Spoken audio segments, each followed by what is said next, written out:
And welcome back to the North Shore. The winds are absolutely perfect. Offshore, east conditions grooming the surface of a crazy day of surfing.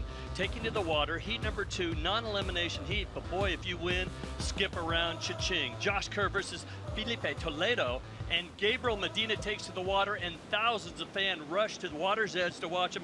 David Stanfield with Pete Mel, and this is a very important heat here. It is not do or die. You know, no one loses in this round. So, but Gabriel has an advantage here. If he was to win this heat, he moves on directly into the quarterfinals. Will not have to deal with round 5. And round 5 is one of those things where it's a man-on-man heat, and anything can happen at any heat. Right now, no losers round. So he's not going to be out of the competition if he doesn't win this heat. But I'll tell you what, the benefits of winning will be amazing for him. 22-minute heats. It's all about advancing on. Right now, it is Todd Klein with John Florence. John, one of the best ever out here at Pipeline. You've won the Vulcan Pipe Pro 3 times, but you've yet to get the Pipe Masters under your belt. As we look at round 4, all the former Pipe Masters are out. The door is open for you. What are your thoughts knowing that we're going to have a new Pipe Master this year in 2014? Oh, it's really cool. You know, it's Kelly kind of went down. He, good for Alejo. That was a crazy last wave, and I wanted to be, if you have Kelly in the final again, it would have been really cool to make the final and be in it with Kelly again. But yeah, I don't know. I'm just going to keep surfing my heats and trying to have fun and try to make the finals and be stoked. You mentioned surfing against Kelly last year, runner-up to Kelly Slater, who won that. But as we watch you surf Pipeline, whether it's during a competition or in a free surf, you've got this relationship that nobody else does, the way that you can toy with the conditions out there. How do you do it? I don't know. I think it's just luck of the draw, It's like this wave is really just, it's always changing. And I guess I just had the privilege of growing up here and being able to surf my whole life. And it's my favorite wave in the world, and I just feel real comfortable out there. Well, it is not the luck of the draw, and I promise you, if you live right here, you're not going to surf like John Florence. Back up to you guys. Thank you very much. Todd, you're right. This guy is so humble, such a good kid. What an ambassador for the sport and a thrilling surfer every time he takes to the lineup. Now, will he win this event? Well, that was his focus from the outset, Pete. Everybody's got a goal, right? And his goal was to take out the Pipe Masters. Yeah, it was, and it still is. He hasn't won it yet, but he has had Pipeline wins. 3 of them to be exact, the Vulcan Pipe Pro. So he knows this wave very, very well, and he knows how to compete here. And we just saw it in that last heat. He did everything he could to make sure that he had that win, so he's straight into the quarterfinals. Let's take a look at Gabriel Medina and playing with waves. He is so confident. He has an entourage. Watching the fanning heat out the back, he had an entourage of about 55 cameramen, including his family and friends as well. I don't know how he does it, but where he goes, he's the Pied Piper here at the beach. Well, look at the back door here. This is Filipe in the back door and out of the back door. And good work there from Filipe. Now, of course, good buddies with Gabriel Medina, but, you got 2 waves here. So quick waves from Gabriel Medina splitting the peak with Filipe. And a little air move. Well, you're quite right out of it. And here he goes, wave number 2. I think the first on 367. And this was similar to what he did in his earlier heat today. He picked up 2 quick waves, just right back to back, posting 2 scores. Now, with a short heat here with only 22 minutes, it is very, very obvious that he wants to get those points on the board very early in the heat, and then allows himself to control priority.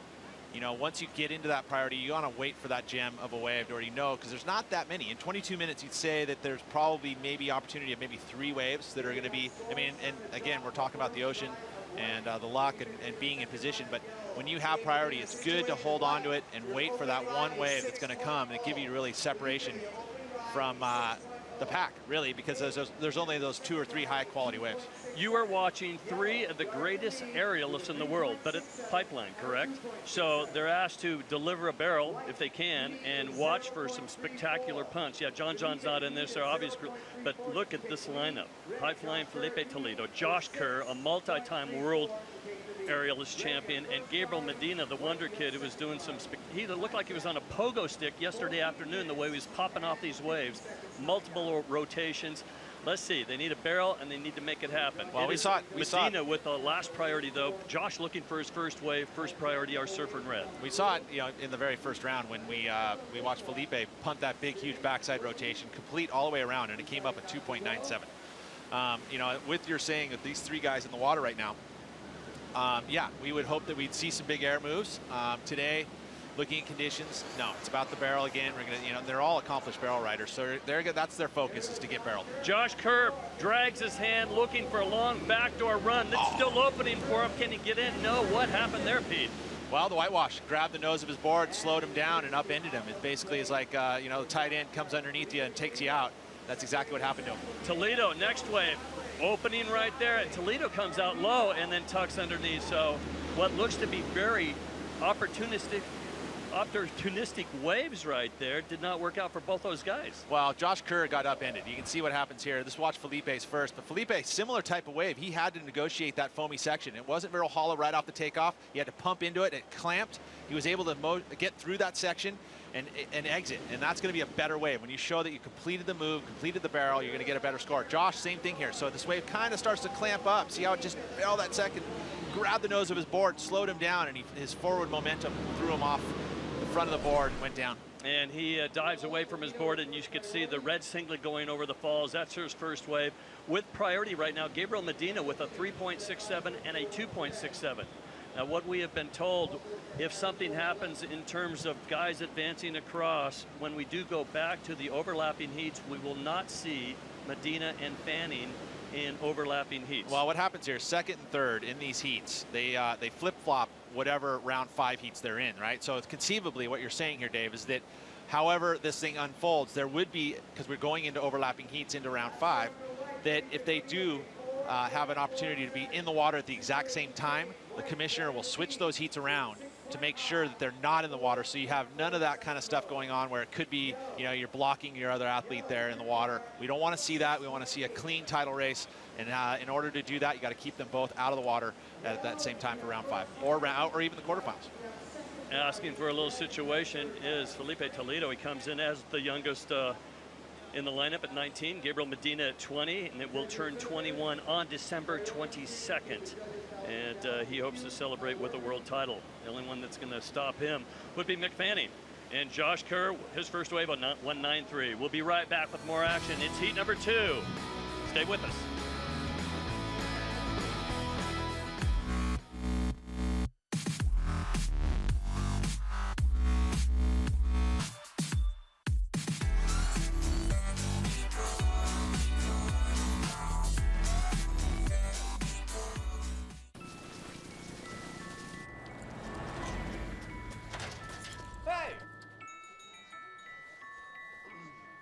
I guess we're gonna need a new Santa.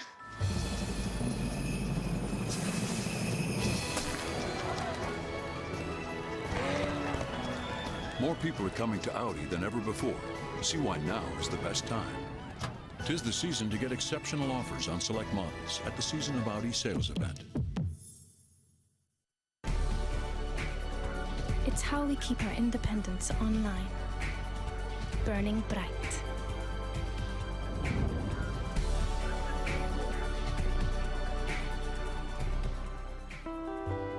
Welcome back to the Billabong Pipeline Masters. Right now, another exciting heat on our hands. We've got our world number 1, Gabriel Medina, in the water behind me, his family obviously watching. You know, with a lot of anticipation, we had that scenario earlier today with Mick Fanning needing to advance in his heat. So, you know, the champagne's been put on ice. Gabby's in this heat right now.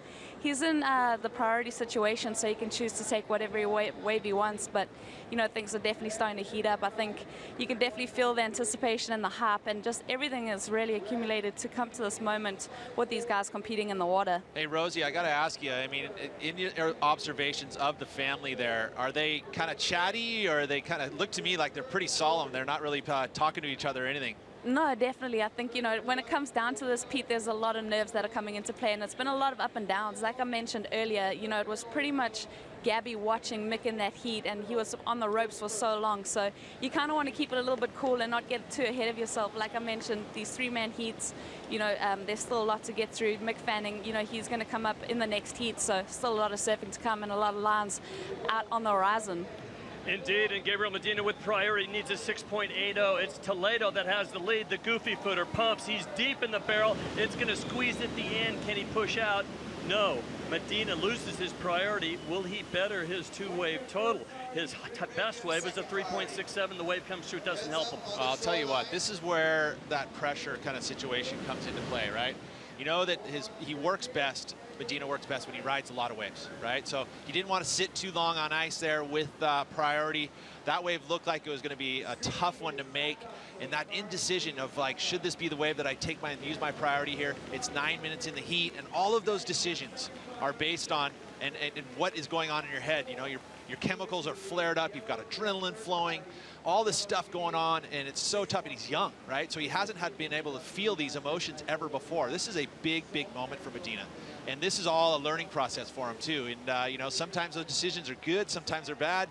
And that's what makes us so entranced in watching this stuff unfold, is that you know that all this stuff, he's in a situation that he's never been in before, and you want to see how he's going to react. That one there, you know, he thought he could probably pump through it, maybe get a section, doggy door it. It didn't happen for him. He sits back at the bottom of the list now, did not improve his situation, and Filipe sits with priority. Without priority, here's the decided drains. He gets in and out. He has got third priority. He loses right there. He'll get third priority again when he gets back in the lineup. Josh Kerr now. Kerr looking over the shoulders. It's Filipe Toledo with first priority, and he is winning by a 4.13 margin. Looks to skip around.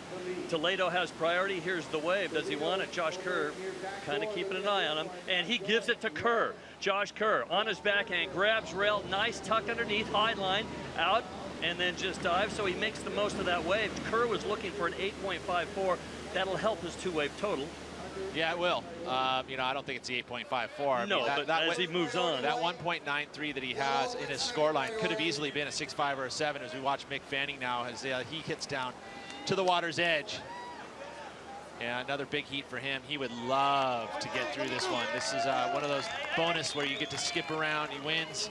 That would take the pressure off. It'll alleviate an extra heat as well, because I think that you know, Mick is focusing on a final here. No matter what, he needs to make it to the final. And you know, with that, it's a high pressure situation for him, but he's dealt with it. Take a look, round number 4, and it's non-elimination, but first place advances directly to the quarterfinals. Get 5,200 points, and second and third will be reseeded.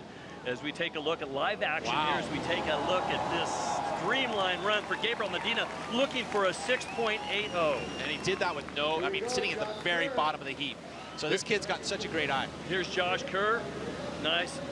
Drag in his little pig dog stance, and then a little flare right at the end, and Kerr, maybe the energy out of Kerr as he hears the crowd light it up backdoor, chase him down. Filipe Toledo and pumping, long run, and it's going to be fast one. Can he make it? Yes. Oh my goodness! Doggy door. Unbelievable wave for Filipe Toledo, who's going to try to replace a 4.47 and get back into the hunt. It is the two Brazilians going blow for blow. I'll tell you what, watch this. I mean, look at this wave. It's a smaller wave, had a long line on it. Look at that, super deep. It spit right out. Beautiful surfing there without priority. That's the kind of stuff that Gabriel needs to do, is find these little gems. And he does it right off the reef, goes into the sandbar, spit him out, clean exit. Of course, with that, the judges will love that wave. Not a big one, but then this one behind. Look how deep he is, pumping with all that speed. That's part of the criteria, carrying that speed. And he somehow appears at the bottom of that wave, out of the barrel. And look at the judges, he's pointing at him. See this? You know, that kind of answers that question. You know, are they going to help each other? No. Filipe wants to win this one just as bad. Feeding off the energy of the Brazilian run right here. Gabriel Medina, the #1 seed. Filipe Toledo, the number 14 seed. And Josh Kerr, the number 9 seed coming into this event. Josh right now has second priority, just a couple of small waves, a 1.93 and a 2.30. But at pipe, a couple of 10s can happen within a minute, 30 seconds if you paddle right and you make it at backdoors. So Josh looking for some backdoor waves right now to take down the two Brazilians. There's a guy that just charges so hard. He is not afraid of that backdoor reef, is he? No, he's not. He's an accomplished surfer in any type of surf. Julian Wilson would love to finish the year on a high note. Already basically has. He's in contention for that Vans Triple Crown title. But, you know, the fact that he almost won the first event, the Reef Hawaiian Pro, was in there in contention.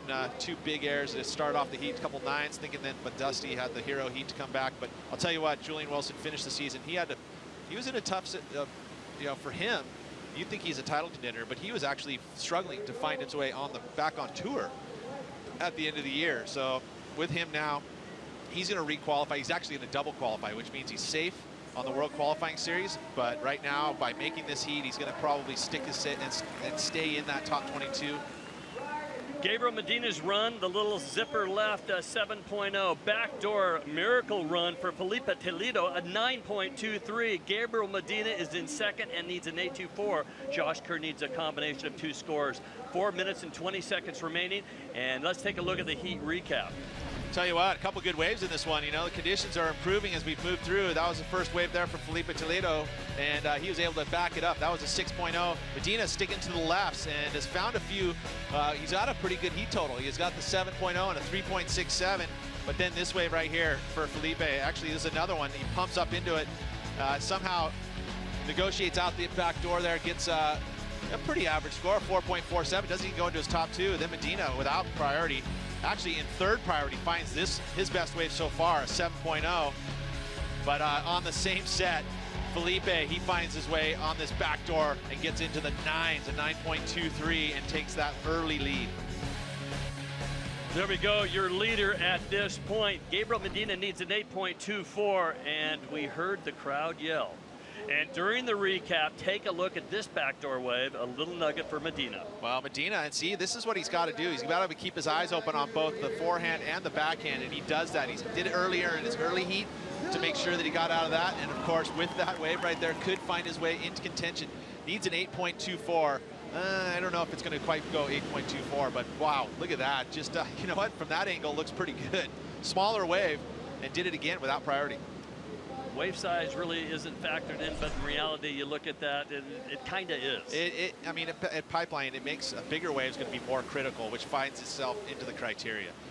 You know, degree of difficulty, bigger waves out here at Pipeline are harder to catch, harder to ride. So all of that kind of folds into the criteria. It doesn't say anything, you know, biggest wave, but I'll tell you what, it does factor in because of the criticalness, because of the degree of difficulty, those things that are part of the dredging criteria. Josh Kerr has first priority, our surfer out of Australia, now living in San Diego, no more 30-year-old. No more nails. As we take a look, the backhand and Toledo with third priority, just keeping busy there. Well, we're taking a look at that 7.0 for Medina. He needs an 8.24, right? Yeah, they haven't put up a score yet at all. So they're reviewing it right now. They have an opportunity to do that. When it's slow, they can wait it out and make sure that they can do a comparison. Josh Kerr looking for a miracle. This could be a 10 if he can make this one section. A lot of warble on the face of this wave. Does he have the speed? And he doesn't, and he's just going to town on that. He needs a combination of 2 waves. Here's Medina. Medina grabs rail on his back, and really a pig dog section right there, slows up and makes the doggy door. The Brazilians are on fire, and look at Pops.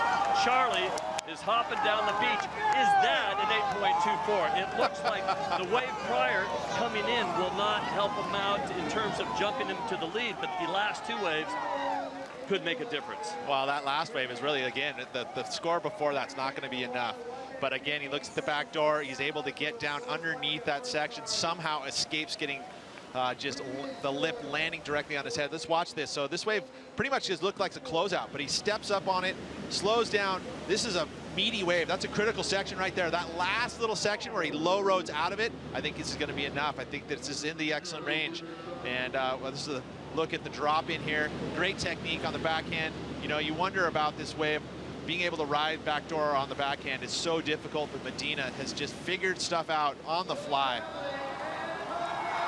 Gabriel Medina, with 42 seconds remaining, is looking to jump up into the lead. Right now, he needs an 8.24, and we're waiting on some scores. But remember, Filipe Toledo has posted that 9.23, a very impressive run for Toledo. Josh Kerr, well, he's saving his energy. He knows he's in the combination situation. Josh has second priority, but needs 2 waves of a 15.24. The battle between the Brazilians, the 19-year-old Filipe Toledo in white, and our surfer in black, Gabriel Medina, wearing yellow because he is the current leader. He gets an 8.67 and takes the lead by 0.44. It's huge, and we count down the closing seconds of this heat, and the crowd is going to erupt because the guy in yellow, your current world #1, has dodged a bullet and skipped around. Well, there you go, and that's exactly what Gabriel Medina needed to do. It didn't lock it. It's not done yet. We still have to watch Mick Fanning here as just the quarterfinals. Now, if he makes the semifinals, that's where we start to see it really kind of get locked out for Gabriel Medina. But, I mean, you know, it's still up and ready here for that world title contention. We just saw 2 Brazilians in that heat coming up. We're going to have 3 Australians, Julian Wilson, Adrian Espucken, and Mick Fanning. We're going to take a quick break. When we come back, yes, it's a Medina day at the Pipeline. Who can stop him? Stay with us.